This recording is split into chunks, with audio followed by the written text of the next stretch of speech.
Hello. In a previous video, we looked at how to create a histogram for the numerical discrete data that is on the screen. In this video, I'm going to show how to use the Ti83 or the Ti84 Texas Instruments calculator to create a histogram for both the frequency distribution, the relative frequency distribution, and the cumulative frequency distribution. So in the note packet, there is a set of steps here which we're going to follow. If you wanted to follow along, you can feel free to pause the video as you're following along if you need to. We're going to use the y equals button to make sure that we don't have any other entries here, as I do. And then we can hit second quit. It's just to make sure that we don't have any other graphs or any other information that's going to mess with our entry as we're doing this. Now we're going to press Stat, which is right in the middle of the screen. We're going to edit our data using 1. You could also just hit Enter. If you have any information in here, which I do, the easiest way of clearing this is to go up, press Clear, and then press back down. Do not use the Delete button. If you use the Delete button, you'll actually delete your list, which is no big deal. If that happens to you, reach out and let me know, and I'll be happy to fix it. So we're going to enter our x values, our number of hours worked per day, into the L1, the first column. Give me a second while I do that.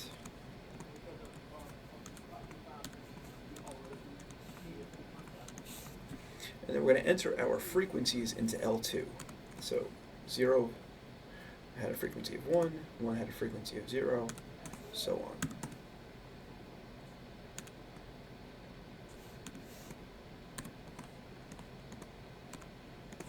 Alright, so now we have our x values, our variable, in the L1 and our frequency in L2. So we've entered the variables into L1, we've entered the corresponding frequency into L2. Now we're going to press second y equals to enter the stat plot function. So second y equals, we want to turn plot 1 to on. So press enter on plot 1, highlight on, and press enter. Now to make a histogram, we're going to go to the bar graph setting here. We're going to press enter, and you'll notice that our values changed for the x and the frequency. We have our x list of L1, which is great because we put our variable into L1, but our frequency just shows 1. So that means that every value that we have here is only going to have a frequency of 1. But we do have a frequency column, and we put that into L2. So we need to change this frequency list to now be L2. To do that, we're going to press the second button and then press number 2.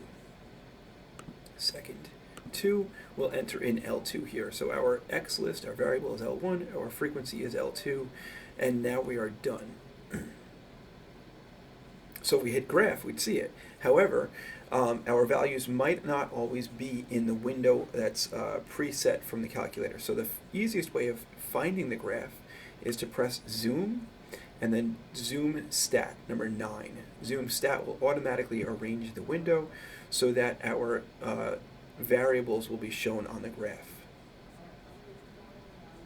Now if you look here, we have 1, 2, 3, 4, 5, 6 bars, but we have 9 pieces of data.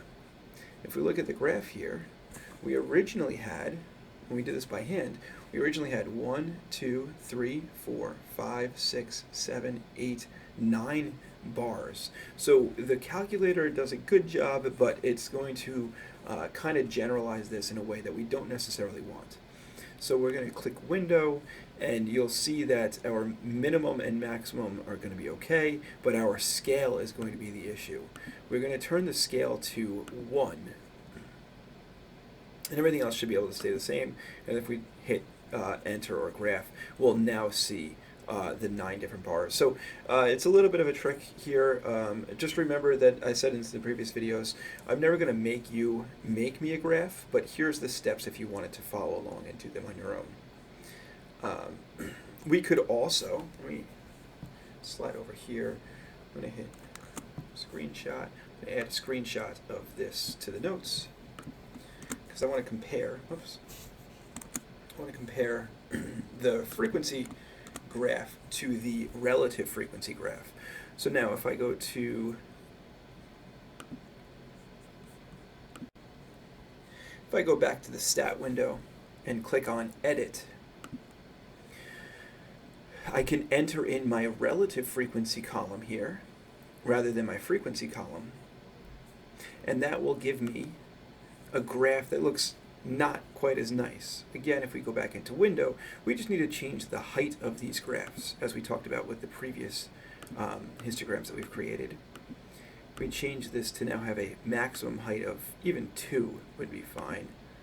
And we can see the graph a little bit better. I could probably make this look even nicer. If I make the minimum for the y value, I don't know, negative 0.5, and the maximum for the y value of like 1, and graph this, it'll look a lot better. And these two graphs, oh, something's going on here. Why is this last one so big? I must have typed it in wrong. Let's just double check that. Enter. Oh, yes, I messed this up towards the end here. This should be 0, and this should be 0.05. I think I messed something up there. Let's try this again. Graph. Now you'll notice my scales are still a little bit different, but the first graph, the frequency distribution histogram that we made, and the relative frequency distribution that we made are essentially the same graphs. Again, the scale's a little bit different. I could keep messing with this to make this work, but that's how we can graph both a histogram for frequency and relative frequency. Now, if we change this frequency column to include the cumulative frequency data, which I'll do now, we could also graph a cumulative frequency histogram. The only thing we'll have to change here is the y maximum, because the y-axis is showing the frequency.